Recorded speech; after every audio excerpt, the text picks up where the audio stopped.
yang terhormat Bapak Direktur Sekolah Menengah Kejuruan Bapak Dr. Wahyu Sugianto. Yang saya hormati Ketua Kadin Jawa Bapak Hadi, dan yang saya hormati unsur pendamping dari Perguruan Tinggi Vokasi, Widya Iswara, koordinator dan subkoordinator, serta kepala-kepala SMK dan para peserta praktek program pendampingan sekolah SPK antara Balai Pusat Pengembangan dan Pendidikan Vokasi Pertanian dengan Perguruan Tinggi Vokasi. Pertama kali saya mungkin Pak Direktur akan melaporkan tentang kegiatannya. Alhamdulillah Pak Direktur sudah bisa berkenan hadir karena beliau orang pertanian. Kita harus bangga terhadap beliau karena beliau alhamdulillah yang kedatangan beliau ditunggu-tunggu sama teman-teman Pak dari SMK dan juga dari PTP. Mudah-mudahan beliau sehat dan bisa berkenan hadir. Alhamdulillah sekarang sudah sampai di bawah ini. Perlu kami laporkan Pak Direktur, tujuan daripada rapat koordinasi teknis program pendampingan SMK PK ini antara Balai dengan Perguruan Tinggi Vokasi dan SMK Pusat Kejuruan ini tujuannya adalah dalam rangka untuk sinkronisasi program pendampingan sekolah PK antara Balai yang dilakukan oleh Balai dan Perguruan Tinggi Vokasi. Harapannya dari output daripada kegiatan ini adalah tersinkronisasinya program pendampingan antara Balai dengan Perguruan Tinggi Vokasi Serambi. Dan yang kedua yaitu kesepakatan tentang materi aktivitas pembelajaran program pendampingan antara Balai dengan PTP. Dalam ini supaya nanti dalam pelaksanaan nanti itu bisa diketahui siapa berbuat apa dalam menindaklanjuti dan mendukung tercapainya program pendampingan untuk visi misi tentang program sekolah ini. Tadi kita sudah melakukan rapat ini mulai dari kemarin Pak Direktur, hari Minggu tanggal 21 dan akan berakhir tanggal 24 Februari ini. Kami kemarin sudah kemarin kami sudah membuka, dan harapan kami yang kita undang kemarin itu adalah dari Pak Dirjen Vokasi, Pak Wika. Mudah-mudahan malam ini atau besok ini beliau bisa berkenan. Tapi beliau sekarang lagi di kelas 1 kalau tidak salah, memasuki di kelas 1. Tapi kami harapkan berita terakhir dari Mas Denny insya Allah ternyata hadir. Terus juga kita juga mengundang juga selain Bapak juga mengundang juga Pak Syarjati dari Direktur Komunikasi TV. Insya Allah nanti malam atau jam 5 ini sudah sampai di Julian ini. Yang saya hormati Pak Aruli, Kepala Balai Besar Perencanaan Pengembangan dan Penjaminan Mutu Pendidikan Vokasi Pertanian. Yang saya hormati Pak Adi, Pak Adi, ini sudah ketemu yang ketiga kali Pak di Bandung dan selalu mengupdate hasil pertemuan dikirim kepada kami. Juga Pak moderator Pak Sony, kemudian Bapak dan Ibu Widya Iswara yang ada di yang saya hafal itu di Cianjur ya Pak. Ya. Kemudian Bapak dan Ibu dari Perguruan Tinggi Vokasi, kemudian Bapak dan Ibu Kepala Sekolah SMK PK, ini seluruh Indonesia Pak, yang di 91 sekolah ya,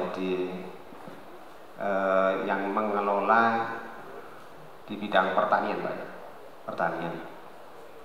Puji syukur kita panjatkan kehadirat Tuhan Yang Maha Kuasa, karena limpahan berkat dan rahmat-Nya saya bisa bersama dengan Bapak dan Ibu saya tanggal 29 September kemarin dilantik menjadi Direktur Sekolah Menengah Kejuruan. Ini ya kaget juga karena sebelumnya 2 tahun saya jadi Kepala Dinas Pendidikan Kabupaten Klaten, Pak. Nanti kalau Pak Wardani presentasi malah ngantuk. Ya. Pada prinsipnya yang pertama kami terima kasih ya mewakili Dirjen Pendidikan Vokasi Direktorat Sekolah Menengah Kejuruan atas pelaksanaan penyelenggaraan SMKPK dalam pendampingan dari perguruan tinggi vokasi. Banyak hal yang kemarin kami coba adakan FGD, masukan-masukan dan pendampingan dari perguruan tinggi. Artinya ada lompatan-lompatan besar yang dirasakan oleh sekolah menengah kejuruan dengan pendampingan dari perguruan tinggi vokasi. Kemudian juga terima kasih dengan Balai Besar penjaminan mutu pendidikan vokasi ini yang sekarang kami merasa senang saya jadi Direktur Sekolah Menengah Kejuruan. Balai Besar ini PEDC, PEDK ini kembali ke pangkuan Dirjen Vokasi. Karena kemarin saya dengar saya kaget masuk PEDK kok training guru SD. Ya bisa. Saya dari orang SMK jadi kepala dinas PAUD, SD, SMP ya bisa. Cuman dari sisi kekejuruannya yang sayang kalau itu tidak dioptimalkan untuk mengelola 14.136 SMK di Indonesia ini. Yang pertanian itu ada cukup banyak juga ya Pak ya, 3.200-an. Jadi, nah Ibu Bapak yang pesan saya yang pertama ini tadi terima kasih. Memang dari PTV kemarin juga memang ada yang sebagian Pak ya tidak tahu, sehingga ketika datang ke SMK ini saya suruh dampingi apa tidak tahu. Itu ada ya. Tapi yang dirasakan pendampingan dari PTV ini juga sangat bermanfaat bagi SMK. Nah, pesan saya yang pertama kepada Bapak Ibu Kepala Sekolah ini jangan pergi dari SMK Pertanian dulu sebelum maju. Karena kadang jangan untuk parkir gitu loh. Nanti saya 2 tahun saja loh Pak Gubernur, setelah itu nanti saya tolong dipindahkan yang sekolah besar. Ini jangan. Jadi saya waktu itu jadi kepala SMK Pertanian 2004 itu muridnya hanya 2 kelas, yang pertanian peternakan ditambah otomotif ya, Bu Tuti ya. Ini ada Bu Tuti, nah, saksinya itu guru kami, guru agronomi. Ya, waktu itu kita buat rensrayuk gitu. Rensranya apa? Rensra hidup atau rensra mati gitu ya Bu Tuti ya. Kalau rensra mati 3 tahun gurunya dipindahkan 10 ke SD, SMP, selesai SMK itu mati. Tapi jelas matinya gitu. Atau rensra hidup. Kalau rensra hidup ya ayo kita maju. Akhirnya semangat gitu. Ya suaminya Bu Tuti ini Pak Sumadi ya pada waktu itu jadi wakil kepala sekolah yang jadi tim climber Bapak dan Ibu, tim pendaki. Kami bisa dengan 5 orang tim climber itu bisa membangun. Jadi 2004 itu baru sekitar 300-an, kemudian 2007 sudah hampir 750 siswanya dan bisa masuk RSP. Dan terus berkembang, dana RSBI itu kita konsentrasikan pada satu program keahlian sampai jadi. Kemudian baru pindah program keahlian yang lain sampai jadi. Kemudian 2010-11 itu baru pindah ke otomotif ya, sampai jadi di Jeng Factory-nya ya jadilah mobil SMK pada waktu itu.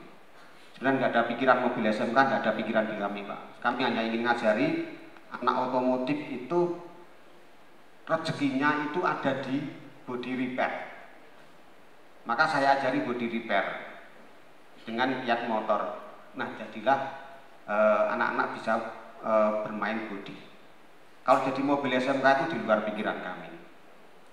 Ya ilmunya kan vokasi itu di psikomotorik itu kan pertama dari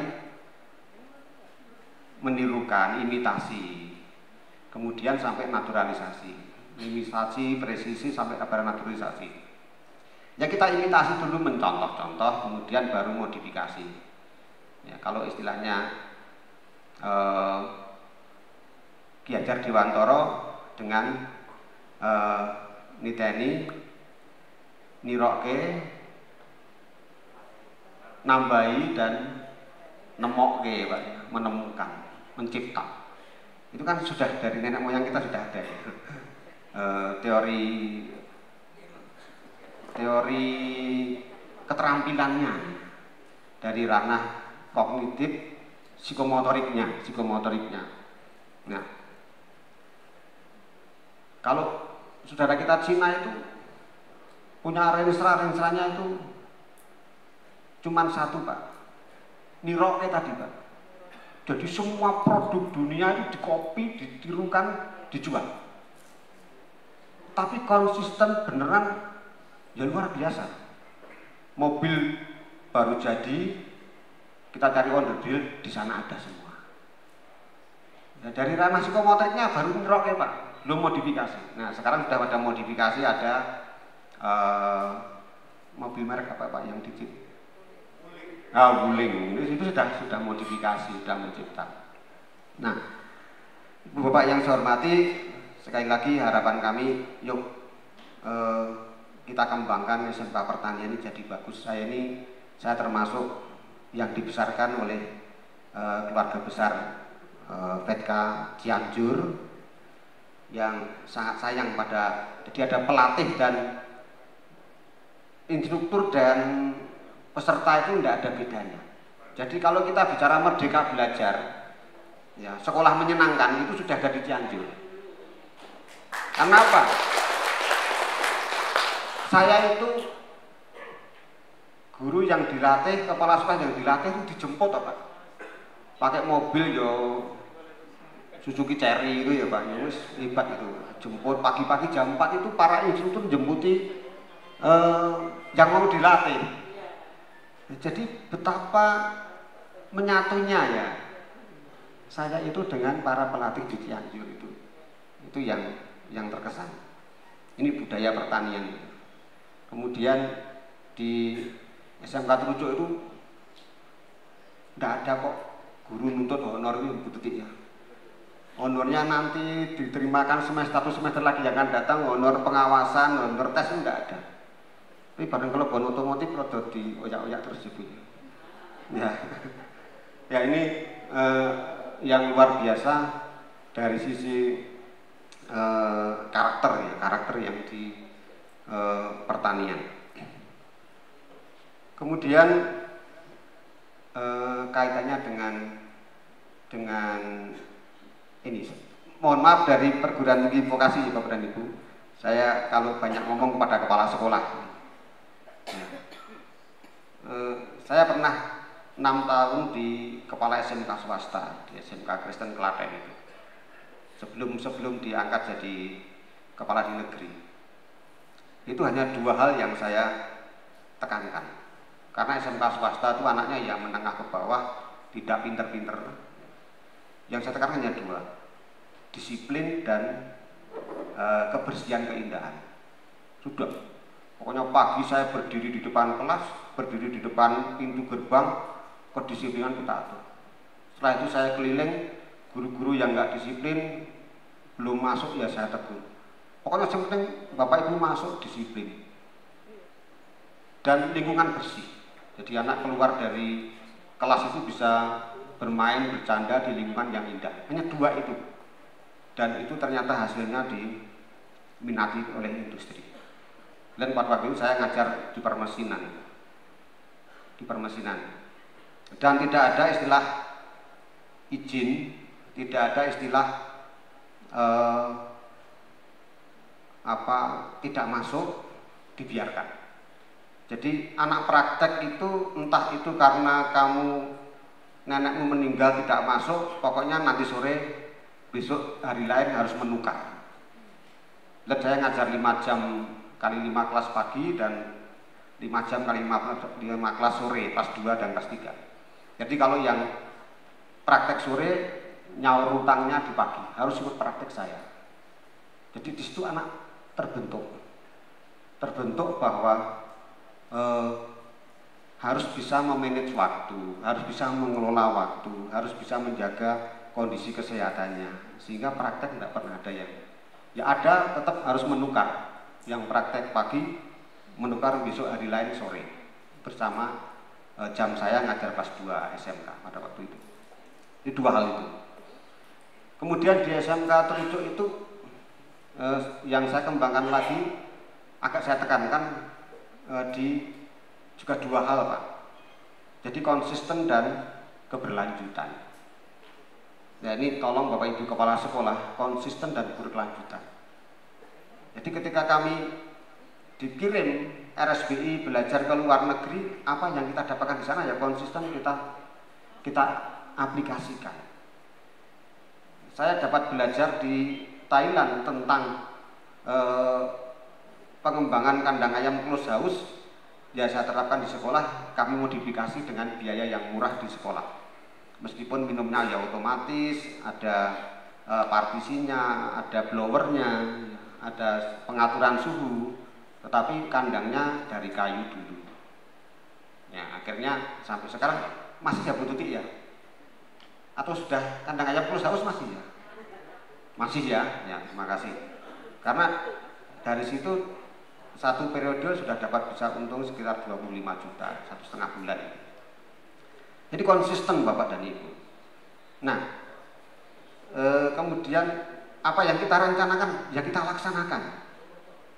Kemudian direview setiap akhir tahun. Jadi terima kasih kalau hari ini kita ada evaluasi. Ini termasuk konsistensi. Apa yang kita lakukan kita sadari bersama, kita buka bersama apa kekurangan kita duduk bersama, yuk saling mengisi untuk perbaikan yang akan datang. Ini sebuah keberhasilan. Menurut kami awal keberhasilan nanti di kelompok pertanian ini Pak Ruli. Jadi saya berharap kok yakin dengan evaluasi ini akan menemui perbaikan yang akan datang. Karena perbaikan keberlanjutan itu harus konsistensi ketika direncanakan, dilaksanakan di organisasi, dilaksanakan kemudian diimplementasikan, dievaluasi. Ya, kadang sederhana kalau kita bicara teori POAK gitu ya, tapi kadang kita susah untuk, terutama dievaluasi. Akhirnya jalan lagi berikutnya ya tanpa ada perbaikan berkelanjutan. Nah kemudian Renstra Bapak dan Ibu, Renstra itu jangan dibuat 5 tahun atau 4 tahun terus diselesaikan tiap tahun. Setelah tahun kelima baru membuat lagi Renstra 2025. Besok tahun 2005 baru membuat lagi 2025-2030, itu salah. Ya. Kalau kita membuat Renstra tahun 2020-2025, di 2021 ini kita membuat mereview lagi 2021-2026 ditambah dengan program tahunannya. Besok 2022-2027. Jadi dipandang jangka panjang dari hari ini, dipandang jangka panjang dari hari esok, terus 5 tahunan. Saya sudah mulai itu di SMK Terucuk dengan Pak Madi dulu. Dan hasil disertasi saya salah satunya di SMK unggulan manajemennya harus begitu. Jadi 5 tahun dipandang lagi dari tahun 2000, 5 tahun dipandang lagi dari 2001, 5 tahun dipandang lagi dari 2022. Sehingga 5 tahunan ada terus. Nah kita ini kemarin ya di Direktorat Sekolah Menengah Kejuruan ada Rensra 2009, 2005, 2009, 2014. Tapi 2010, 2015 tidak ada. 2011, 2016 tidak ada. Ya. Jadi selesai dulu baru mau mulai lagi. Nah ini yang cara pandang yang salah. Artinya 5 tahunan pun setiap tahun harus direview. Ini kaitannya dengan konsistensi dan keberlanjutan. Jadi saya hanya 2 hal itu. Konsistensi dan keberlanjutan. Artinya apa? Program dilaksanakan, dievaluasi, diperbaiki, kemudian dengan inovasi-inovasi yang ada, dengan program-program yang ada, diperbaiki lagi. Capaian-capaian kadang lebih, ya berarti mestinya program 2022 bisa dilaksanakan 2021 atau 2023. Diprogramkan 2023 karena sudah banyak 2022 karena bantuan SMKPK ini ya 2023 besok dilaksanakan di 2022. Nah ini tolong dengan di manajemen itu di view kembali Bapak dan Ibu, di review kembali. Bapak dan Ibu yang saya hormati, kaitannya dengan SMKPK pertanian mestinya teaching factory-nya sudah berkembang baik ini. Saya berharap keberhasilan ada di pundak Bapak dan Ibu Kepala Sekolah. Bapak dan Ibu Kepala Sekolah. Ya memang didukung oleh sumber daya sekolah. Tapi pengalaman kami ini ya, tapi ya saya minta dioptimalkan guru-guru dulu. Tapi pengalaman saya itu guru-guru itu hanya mampu pada standar. Mungkin yang climber itu, yang tipe pendaki itu ada 15 sampai 30% hebat sekali. Tapi rata-rata standar. Ya kalau ngajar 24 jam paling lebih-lebih ya 30 gitu. Nah, lebih dari 30 wis meremeng gitu. Itu biasanya. Ora tambah honor, tambah 10.000 meremeng ranyang gitu. Nah. Itu Pak PTP, Pak Dus, kadang kelemahan-kelemahan hal-hal kecil begitu. Ini kan tugas Bapak Ibu Kepala Sekolah dalam memanage. Nah, tolong kalau sudah teaching factory-nya berjalan dengan anggaran SMKPK ini, bagaimana kalau itu bisa dikembangkan, kalau memang harus menuju ke hak paten. Kemudian segera bentuk BLUD, Badan Layanan Umum Daerah. Susah Pak, memang susah. Nah ini kami di pusat juga sedang bergerilya, berkoordinasi dengan kementerian terkait agar Badan Layanan Umum Daerah ini bisa lebih ada kemudahan-kemudahan terkait dengan pajak. Produk dari teaching factory itu 75% adalah siswa terampil, siswa kompeten. Kalau keuntungan itu kecil, kecuali yang memang berbasis modal yang tinggi, misalnya perhotelan. Ya. Itu kan sudah ada hotelnya, sudah ditata rapi gitu, tinggal pemeliharaan itu keuntungannya tinggi. Tapi kalau yang di pertanian ini tidak terlalu tinggi, tetapi yang perlu kita tekankan pada anak-anak ke dalam tadi keluar begitu, saya yang akan menyuarakan. Dalam adalah bagaimana anak dan warga sekolah itu sadar akan kewajiban pajak. Ya, pajak. Jadi mendidik anak itu kalau nanti berbisnis, pajak itu hal yang wajar harus dilakukan. Ya, jangan sampai malah guru-gurunya itu malah ngajari menyembunyikan modal, menyembunyikan keuntungan supaya pajaknya rendah. Ini harapan kami nanti Bali sebagai yang mengkoordinir, kemudian perguruan tinggi vokasi dan studi industri ini mensupport kaitannya dengan pelaksanaan pendampingan. Tapi monggo nanti Kita tidak akan tarik-menarik siapa yang mengkoordinir. Tapi kalau kami dari Dirjen Vokasi ini dengan Balai memang itu benang merahnya dengan kami, dengan Dirjen Diksi ya, termasuk hubungan pendanaan, pelaporan dan sebagainya itu masuk dalam Dirjen Diksi. Meskipun juga Politeknik PTV juga sebagian melalui Direktorat Akademik PTV Pendidikan Vokasi. Tetapi yang perlu kita sadari bersama bahwa SMK ini harus terbuka. PTV tolong dibantu SMK kaitannya dengan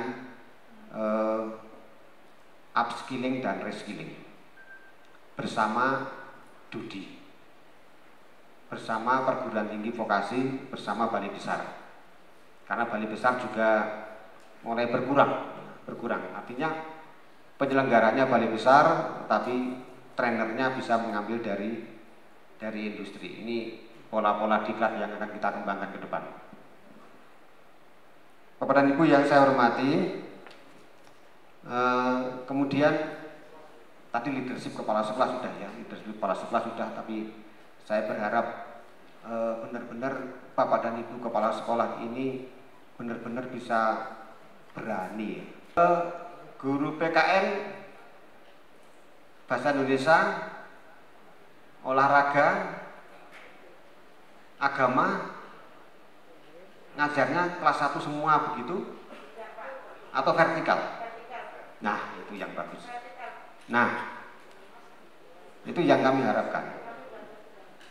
Jadi harus vertikal Bapak dan Ibu. Karena guru normatif adaptif itu 70% harus mengkawal, mendampingi terkait dengan afektifnya, sikapnya. Jadi kalau ngajar guru agama, ngajar kelas 1 10 kelas atau 15 kelas, itu 30 jam. Itu yang terjadi cuma transfer knowledge. Kompetensi dari 14 kompetensi guru itu satu aja nggak tercapai, yaitu mengenal karakteristik peserta didik. Wah, ini hebat ini. Jadi harus dibuat vertikal lagi. Ya yang belum tolong dibuat vertikal. Saya masuk di pertanian di Senden itu juga gitu Bu Tuti. Nggak bisa. Wah, enak sekali guru agama ngajar aja kognitif saja selesai, nilainya nilai kognitif. Justru 75% itu bagaimana implementasi pelaksanaan keagamaannya. Nah ini ya. Nah ini saya harapkan seperti itu. Kemudian P5BK, bagaimana pelaksanaan itu? Diajar oleh guru apa?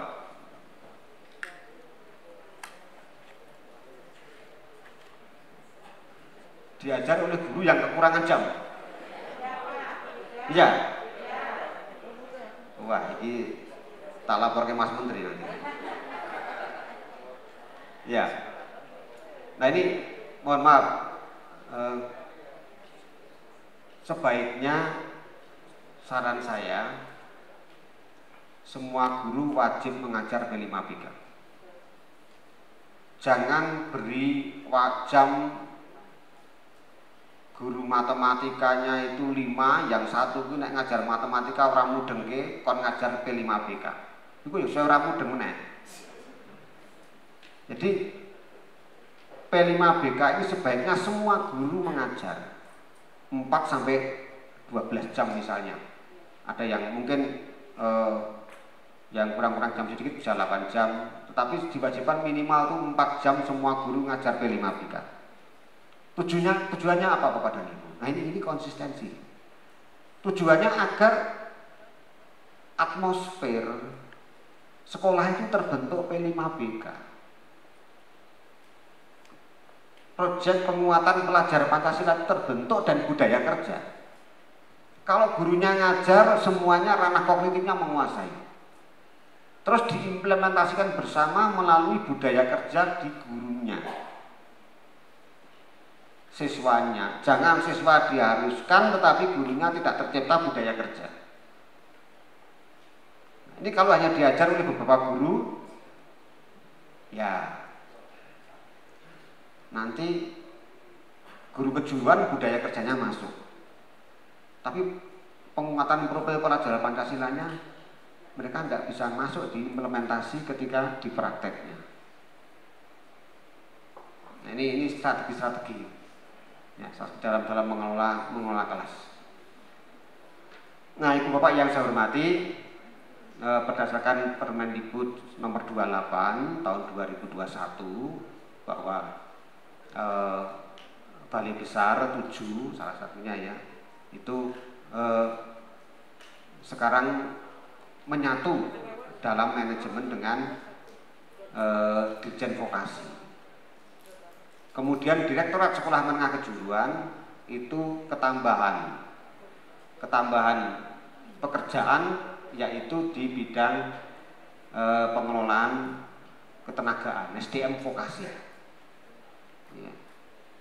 Dalam hal penyusunan SP standar prosedur kriteria ini Pak ya, itu ada di kami. Nanti dalam pelaksanaan diklatnya ada di Balai Besar. Ya, mesti nanti kita akan duduk bersama dengan Balai Besar dalam penyusunan itu. Ya, penyusunan itu. Nah, ini harapan kami di Balai Besar, mari mulai kita potret database-nya SDM vokasi di masing-masing kejuruan, database kita. Kemudian bagaimana strategi untuk peningkatan mutu SDM-nya. Kemudian pengembangan SMK PK ke depan Bapak dan Ibu sedang prosesnya, termasuk nanti jam 3 ini kami finalisasi terkait dengan SMK PK. Di samping SMK PK lanjutan juga masih akan ada tambahan-tambahan. Tetapi yang ingin kita tekankan kepada ini tantangan. Tantangan. Mas Menteri ingin SMK PK itu mercusuar. Dimulai tidak terlalu banyak, tapi benar-benar bisa melejit gitu, nampak. Teaching factory-nya berkembang baik, belutnya jalan, kemudian proses pembelajarannya sudah dengan paradigma baru. Nah, ini nanti siapa yang berani, kita akan ada matching fund dari industri. Nah, ini memang butuh hasil betul, butuh konsistensi, butuh berkelanjutan. Jangan sampai teaching factory berkembang bagus, siswanya lulus, tidak diprogram berkelanjutannya. Ya memang anak kita itu pasti lulus, pasti pergi dari sekolah. Tapi bagaimana siswa kelas 2 atau siswa kelas 1 bisa masuk ke teaching factory dalam kondisi yang kompeten, siap masuk di pembelajaran berbasis kerja. Tidak ada alasan teaching factory tidak berjalan karena pergantian siswa. Pergantian siswa ini sebuah keniscayaan bagi lembaga pendidikan. Kalau hasilnya tidak maksimal, itulah teaching factory, karena siswanya belum full kompeten atau sudah kompeten tetapi hasil kerjanya belum maksimal. Yang mungkin bulan pertama baru bisa membuat 10, bulan kedua 20, 30. Setelah bisa membuat 100 sesuai standar industri, dia keluar lulus. Itu yang kita harapkan. Kompeten sesuai standar industri mitra kita, ya biar kerja di mitra kita. Nah, ini di dalam program kalau nanti di ACC itu memang dana cukup besar. tapi hanya beberapa SMK yang bisa dari SMK PK maupun non PK. Kita akan melirik non PK yang bagus bisa di matching fund atau matching effort, ya bisnis bersama di matching. Karena ini memang butuh pendampingan yang serius dari Bapak Ibu dosen dan juga dari balai besar. Ini kalau gagal ya jangan gitu. Kita nggak boleh bicara gagal, ya harus berhasil. Ya harus dipilih dari sekolah-sekolah yang benar-benar potensi, tidak usah terlalu banyak, mungkin pertanian ini 20 atau 25 tapi benar-benar bagus Pak. Jadi nanti dana dari direktorat juga besar, dari industri besar, ya memang arahan kita seperti kalau di teknik rekayasa perangkat lunak itu seperti Kudus ya, yang sudah bisa memproduksi kain yang sampai menembus pasar dunia. Kok saya yakin produk pertanian juga bisa menembus pasar dunia. Ya nanti kalau didanai besar. Kemudian Bapak dan Ibu yang saya hormati, sebelum nanti satu hal lagi Pak ya, sebelum nanti ke diskusi, banyak anak-anak kita ini yang dibesarkan dari keluarga tidak mampu tetapi berbasis dengan pewarisan. Ini nanti Bapak Ibu dari perguruan tinggi bisa membantu kita untuk konsep ilmiahnya Pak. Saya punya teori yaitu pendidikan vokasi berbasis pewarisan. Pengembangan pendidikan vokasi berbasis pewarisan. Artinya Ibu Bapak tolong dicermati betul melalui pendataan anak-anak. Anak-anak kita ini dari keluarga apa? Oh, dari petani. Pasti mereka sejak kecil sudah ikut orang tuanya bertani. Jadi insting pertaniannya sudah muncul. Oh, dari keluarga peternak. Pasti sejak SD mereka sudah ikut membantu di peternakan. Oh, dari keluarga anak bengkel. Pasti sejak kecil mereka ikut bengkel orang tuanya. Oh, dari seorang penjual kelontong di rumah. Pasti pulang SD dia bantu jual. Ya barang beli apa Bu, itu ya sore-sore itu. Ini sebenarnya mereka sudah punya basic vokasional yang diwariskan oleh orang tuanya. Apalagi pelaku seni. Pelaku seni sejak dalam kandungan sudah diajak nyinden, itu kan sudah ikut itu. Nah, saudara kita Cina itu setiap kota dikuasai itu karena pendidikan berbasis pewarisan. Jualan. Di sekolah kayak SMA, SMK itu hanya olah pikirnya yang diminta. Kecepatan berpikirnya saja itu. Terus setelah itu vokasionalnya dari orang tuanya buatkan toko di daerah lain, di kabupaten lain, belikan jadi berhasil. Nah, ini pewarisan. Nah, tolong Ibu Bapak cermati juga, saya yakin di pertanian ini banyak anak-anak kita yang berbasis pewarisan dari pertanian. Tiap sore pulang sekolah dia ikut bertani, ikut menanam jagung misalnya, ikut mengolah tanah, ikut menanam padi, atau ikut di kandang ayam. Saya bisa mengolah SMK pertanian juga pewarisan Pak, karena saya anak seorang petani, sejak kecil ke sawah, kemudian pagi sore bangun tidur jam 5 sudah memelihara ayam, karena biaya sekolah dari situ. Nah, ternyata saya bisa mengelola SMK pertanian. Ternyata juga dari pewarisan orang tua saya. Karena saya pendidikan saya teknik mesin. S1 saya teknik mesin.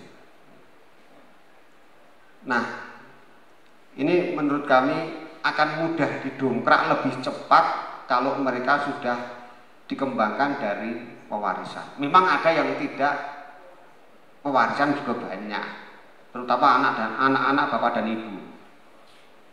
Anak dan bapak dan ibu kepala sekolah itu biasanya dimanjakan, akhirnya nggak ada yang diwariskan, termasuk saya. Saya juga, waduh, ya anakku ora tak wariske gitu. Tajak ning sawah ya ora gelem gitu. Nah, tapi anak SMK rata-rata menengah ke bawah pasti ikut membantu orang tuanya. Itu vokasional. Vokasional dasar yang dia miliki. Kalau dia kembangkan dari situ, luar biasa. Luar biasa. Saya mencoba kemarin ketika kepala dinas, ada 5 anak-anak pelaku seni, lomba tingkat kabupaten menang. Saya amati kok bagus, saya dampingi latihannya, akhirnya bisa juara nasional. Karena saya tahu mereka anak pelaku seni semuanya. Dari 5 anak itu yang 3 anak pelaku seni, ada anak dalang, sehingga sudah punya potensi vokasional yang luar biasa di bidang seni. Nah, Ibu Bapak yang saya hormati, saya kira demikian dari saya untuk mengawali diskusi ini. Monggo Pak, nanti mau dikembangkan dalam bentuk tanya jawab biar nggak ngantuk lah jam-jam siang ini.